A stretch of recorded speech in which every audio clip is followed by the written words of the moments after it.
Guys, so welcome to season 2. Today we have Maddi from RVShare. Welcome, Maddi.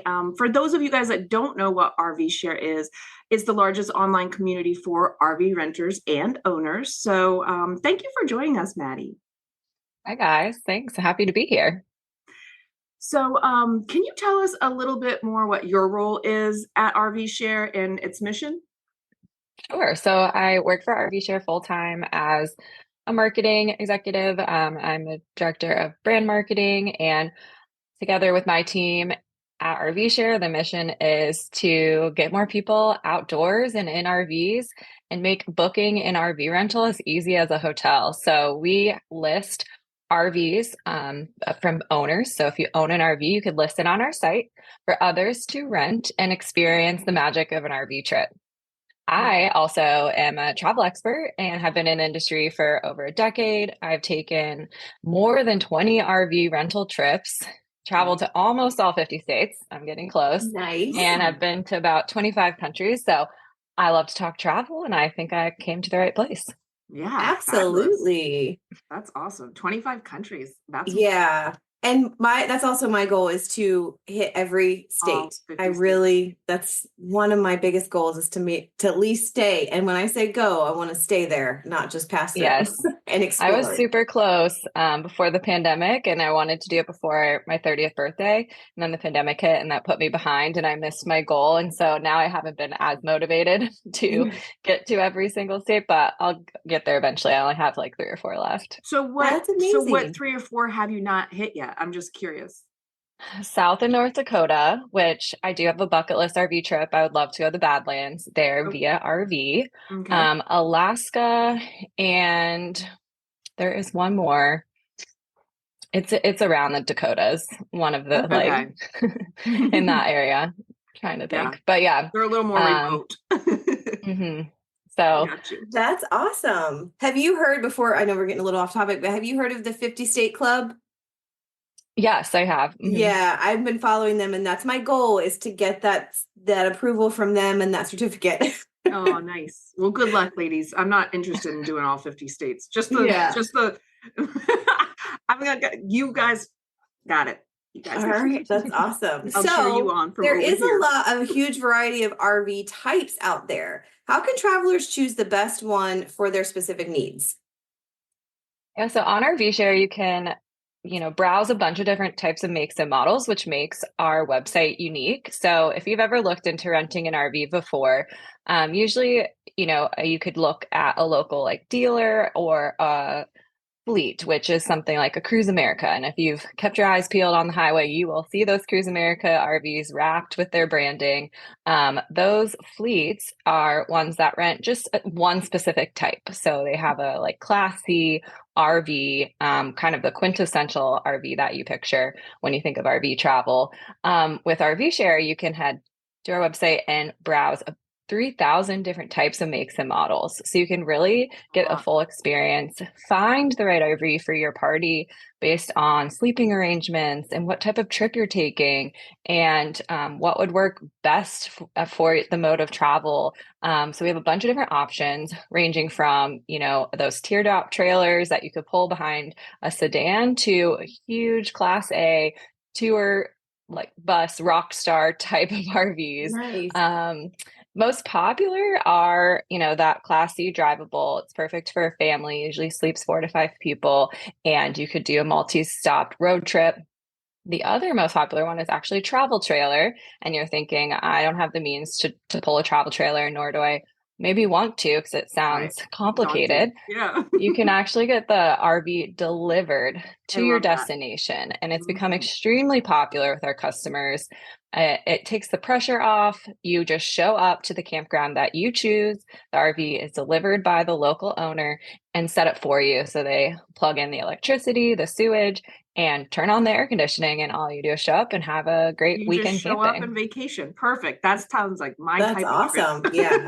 Yeah.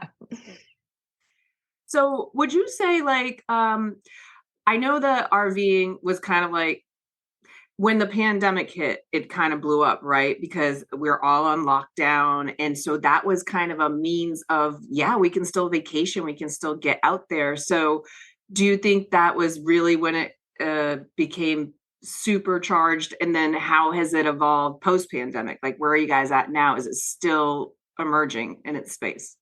Absolutely. The pandemic really accelerated this industry by many, many years. Before the pandemic, I think RV travel still had that stigma that it was kind of your parents' retirement plan and, and or you'll do this in retirement. But with the pandemic and people travel preferences really changing, Yeah. RV travel kind of came to the forefront of mainstream travel. It was really the only option available for people to still get out explore for a few years. Yeah. And we definitely saw that impacted our RV rental marketplace. And we had, people buying RVs and then listing them to kind of supplement their payments and be able to afford them. Then we also had people who are looking to rent them, usually for long-term trips. Like our average nightly booking was 14 days back in 2021, which God is pretty damn. wild. Yeah. To think back on that people had so much time and flexibility and were Everybody's like, working sign from me home. up. They can work from their Yeah. RV. But however, today has changed a little bit. The RV industry, I think, has benefited greatly from the pandemic in terms of awareness and people understanding that this is a trip type that they could work into their travel schedule. And so we still see that, and it has introduced RV travel to younger families, people looking to spend the weekend at a nearby state park or campground. Also has introduced people to using RVs for different types of trips, like a music festival or going to a NASCAR race, renting an RV, parking it in, the pit where other RV owners are and having a super unique experience. And so people turn to RV travel a lot more now. It has kind of plateaued in like growth and popularity. But I think outdoor travel though has continued to grow. I obviously am in industry and have just seen how much investment has gone into outdoor travel, and it's amazing and really exciting. There are so many new amazing campgrounds and campground resorts. Even, there's been so much funding from the government that's gone into our national parks and state parks. And I think that's all off the back of the interest in outdoor travel. And that hasn't changed. People are still really wanting to get outside and experience the outdoors and whatever that looks like for you. Yeah. Right. Yeah. So how would RVing cater to the group size? Like if you're going with a family or a larger group or even a solo travel, how would that work for choosing an RV and a location or something like that? Yeah, again, it really depends on what type of trip you're looking to take. It can accommodate any of those groups, whether it's a solo traveler, a couple, a family, or a group. I would say finding first and foremost, probably the RV that sleeps everyone comfortably is where I would start. A solo traveler obviously is the easiest, but you probably don't need a giant rig to go out on your own. Those like camper vans, that we see on social media, the van lifers, we have a bunch of those. Those are really fun to try out. They're super easy to drive. It's like driving a minivan and easy to maneuver, park, and go through a state park or national park that might have some hills and mountains. So it's very like approachable and not as intimidating. Those are great for solo or couples.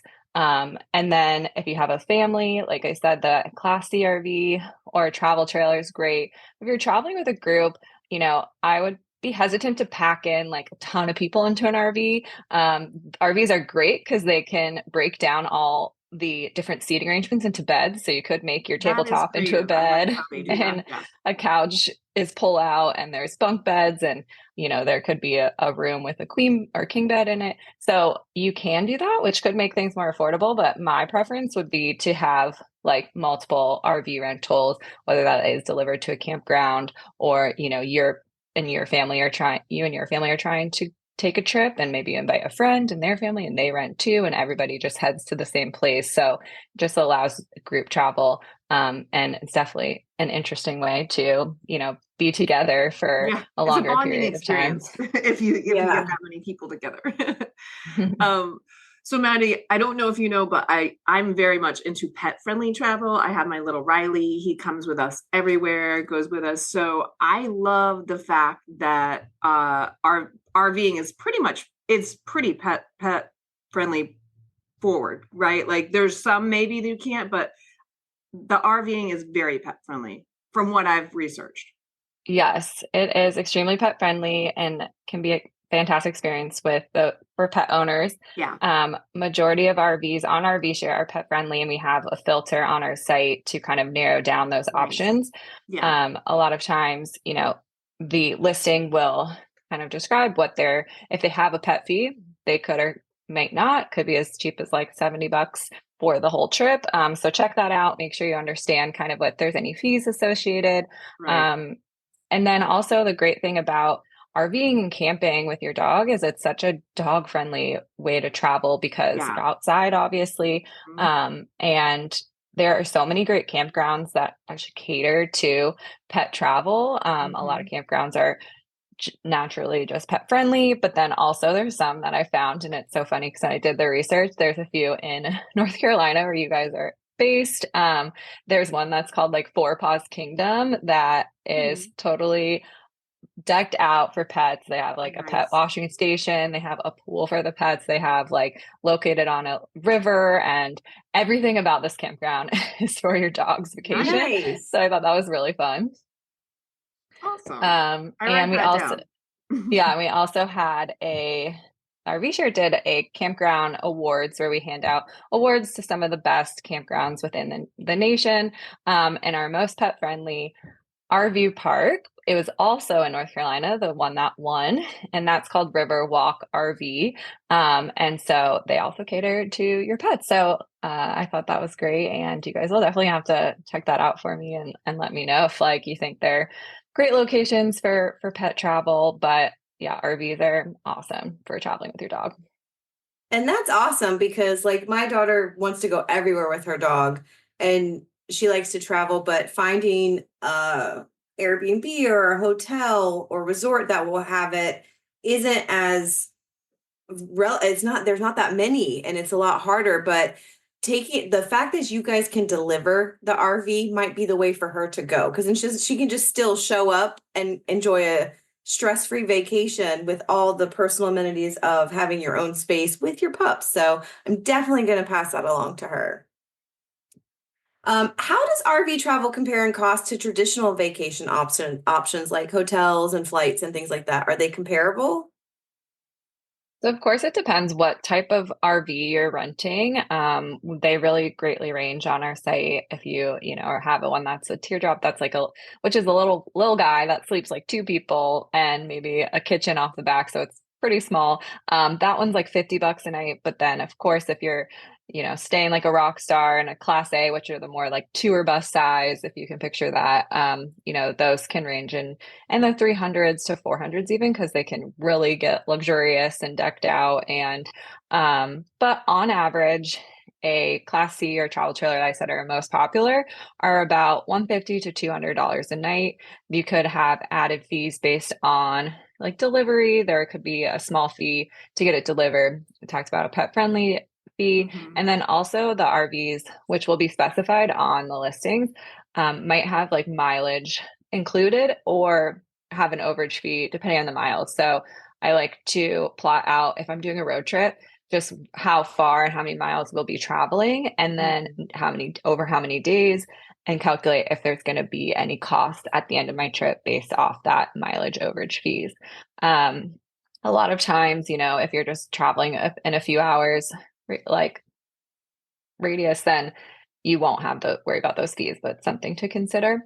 And of course, then you're booking your campground, paying for campground, but you can get amazing, awesome campgrounds for pretty cheap. Back in the pandemic, and I think there's still some whispers and rumors that it's hard to find a campground and they're expensive. Those things have kind of level set. There's a ton of availability out there, and like I said, there's so many new amazing facilities, and they're really ranging between like $60, $100 a night. So when adding that all together, I mean, to do a long weekend in an RV, probably about $1,000, but you have a kitchen, you have your transportation, you have your room and board. So compared to other trips, I think it is on the cheaper side. But again, it just kind of depends how far you're going and what your mode of transportation is. So I think it's worth, checking out, but there are a couple pieces they have to put together to kind of figure out that final price tag. Right. It does sound like it's comparable with like the hotel, a rental car, a flight, where if you put all those pieces together, you could pretty much compare kind of like apples to apples as far as what you're getting for your value. So it does sound like it's pretty comparable to the traditional modes of vacationing. Yeah, yeah. And it's also a different opportunity of a type of trip, right? Because you're out in nature and you're doing different things. So I like that aspect of it too. It's kind of just like taking a different route. Um, so what would you say like are your top destination that your RV users tend to take trips, and do you have like any hidden gems that you would suggest? Because there are some that are more popular or cater more to people camping or outdoors, you know? Yeah, so our most popular destinations are where the RV listings really are most available. So, RV travel is very seasonal. Of course, traveling an RV in the winter is not the best idea. So a lot of times we find that majority of our inventory is in, Southern California, Arizona, Texas, Florida. So it's kind of along the southern states, so that it's more of a year-round experience. Yeah. And so we see a lot of people who are flying to a city and then renting from there to explore the national parks Mhm. that they're looking to check off their list. Mhm. So Las Vegas is a big one where people will fly in, rent, and head to the Grand Canyon. Salt Lake City is a big one to fly into Salt Lake, head south, do the big four national parks. We see a lot of people also rent from Salt Lake City to head north to Yellowstone, the Grand Tetons, and then of course in California, you have a ton of national parks out there, great road trips like Highway 1. And so people are really looking when renting RV, the top destinations are those bucket list RV trips that you would think of. Yeah. And I've done a couple of those myself. Like my favorite is probably Salt Lake City, just because it's pretty easy from where I live from Austin, Texas, easy flight in. And then there's some great options, and it's only a few hours to get to some beautiful parks like Yellowstone. My favorite trip I ever done was going from Salt Lake to Bozeman, Montana and back. And Salt Lake to Yeah. Bozeman through the Grand Tetons and Yellowstone up to Bozeman is only 6 hours. So Mhm. like we did that over 5 days and then, 12 hours round trip. And it was just so leisurely, such a nice road trip. And we checked off so much off our list and we saw Yeah. so many amazing things. And if both those parks are just gorgeous, and Yellowstone, of course, is huge. So we didn't cover every square mile. Yeah. Right. But It is we huge. You're got right. to see a lot of it doing that route. And so I think, that is what like I would recommend doing in an RV. And like I said, a lot of people use our RVshare to go to those big national parks. Yeah, and I've booked several people, clients, that have flown in and rented cars and then stay at different hotels around the area. So this is kind of a different option for that too. So I definitely am going to suggest that to my clients that like to do those national park trips. And I Yeah. was just And then, thinking about that trip that because we had talked about the trip she had planned. When you're trying to do the national park, especially something like Yellowstone, and trying to hit the four entrances or something like that, Yeah. it's harder to find hotels that far because it's out there. It's not like a city environment. It's very out in the outdoors. So bringing your sleeping arrangements with you is such a great option. It's an awesome idea. Yeah. Yeah. yeah. And people again are intimidated by the like national park campgrounds because like a lot of times they do book up, they come up available like 6 months in advance. So at peak times, like getting a spot within the park is challenging. But I outside can of those attest to this. entrances, there are private campgrounds that have a ton of availability. I've also gotten a last minute spot within Yellowstone, just checking, the week before and refreshing. There's always cancellations. But finding those campgrounds right outside the parks, that is a great hack and a good, easy way to find a place to park your RV. And then also for the more advanced, I say like a level 2 RVer, you could do boondocking, which is parking on public or free land. So there's actually apps out there that highlight where that is. So there's like thousands and hundreds of thousands of acreage in the United States that's public land, and you can park and camp on it for free. And so Nice. in Wyoming and Montana, there are some availability to do that. Also done it in Idaho on this trip that I'm talking about. And it's free to kind of find a spot. And again, I use Road Trippers app, and there's a app within that called Campendium, and they're the ones that kind of point out the spots that you could park overnight and kind of even review it. Community reviews tells you kind of if it's a good spot to park.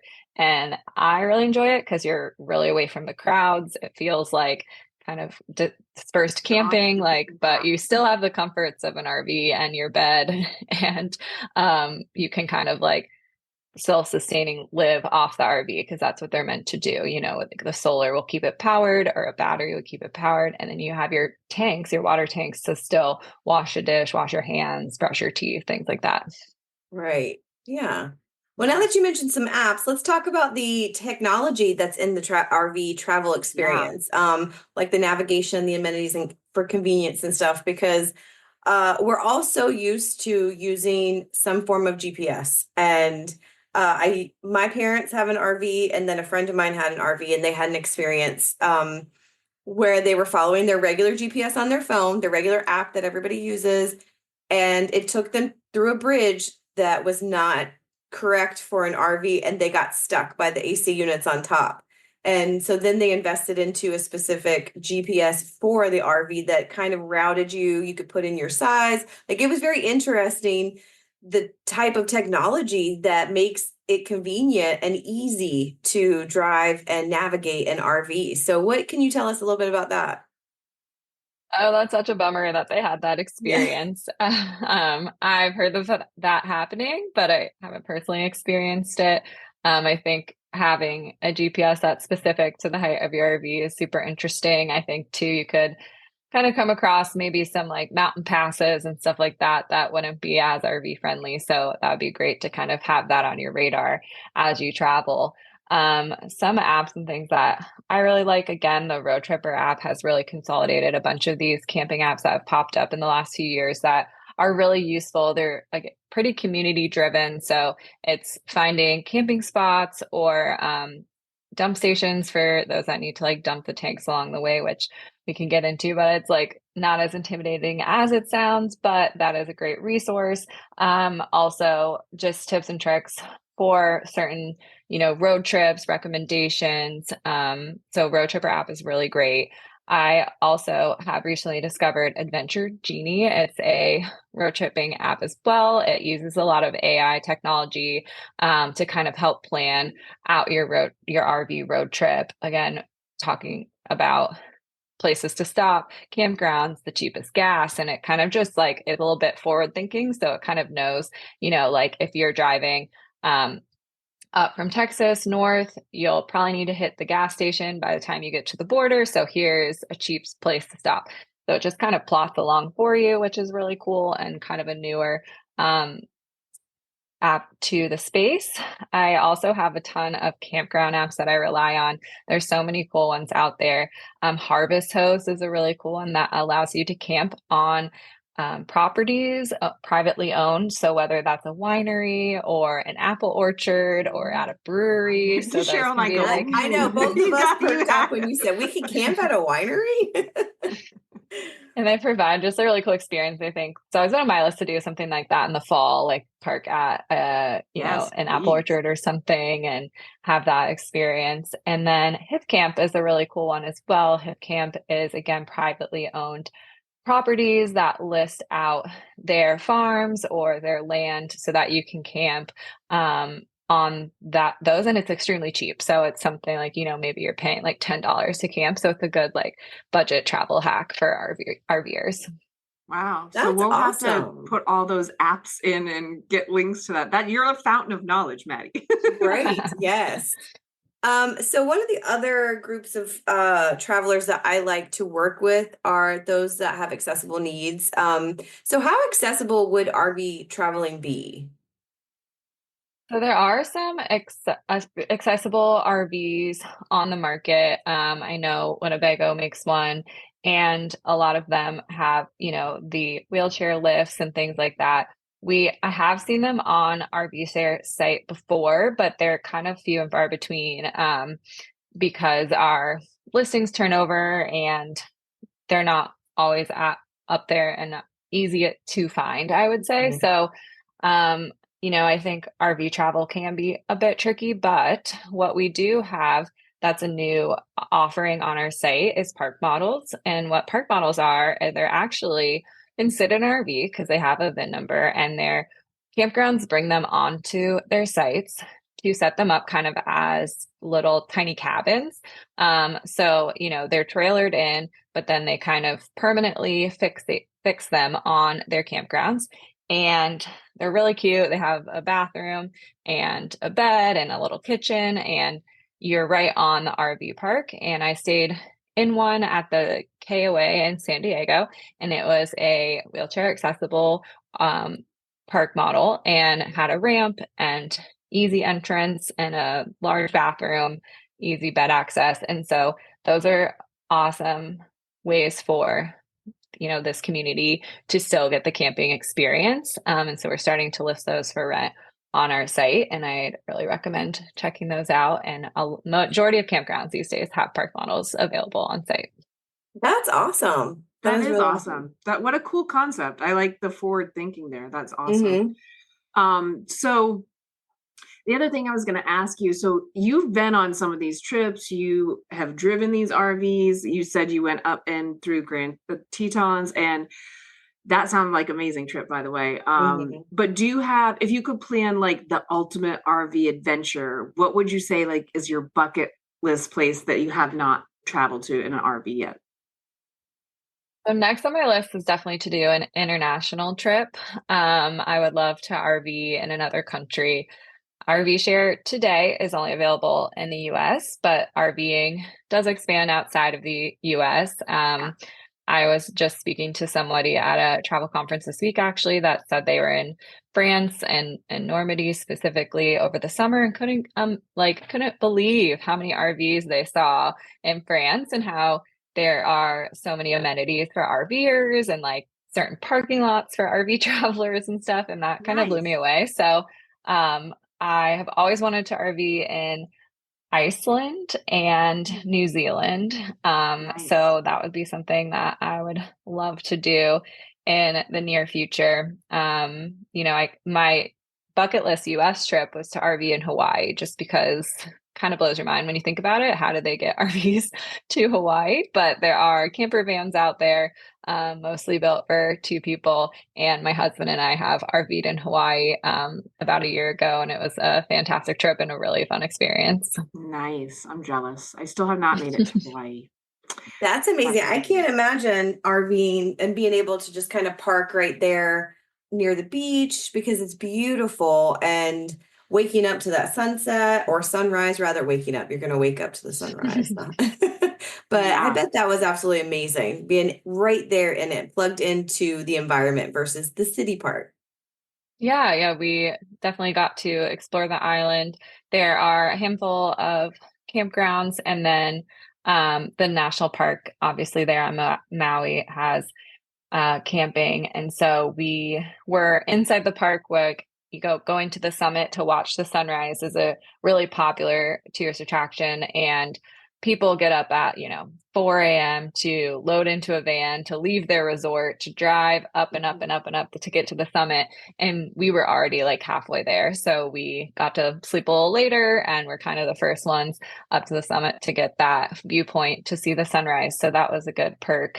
We also would pull our RV up right to the beach. A lot of times the parking lots are like right on the beach. So we could just back our van in, open the doors, make lunch with the ocean breeze coming through, lay on the bed and Nice. read a book and just have this like stunning view. So that was really cool. And then there's the Road to Hana, which gets a bit tricky, and really the RV owner wouldn't recommend going past a certain point because it gets very narrow Windy. and a little Yeah. scary for a bigger vehicle. So we only went, I think only like 1/3 of the way or something, but still to be able to kind of go down the Rotana, stop at waterfalls, and have, then the RV to go back and change out of your wetsuit and then keep heading on, and like being able to, again, just like make food right there. It was just really fun and a cool way to explore. That's awesome. That does sound nice. Absolutely.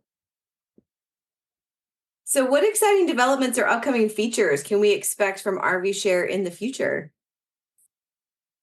Yeah, so on our site already, we have a great kind of tool that helps you narrow down your RV. And we've talked a couple times today about just like, how do I pick the right RV for me?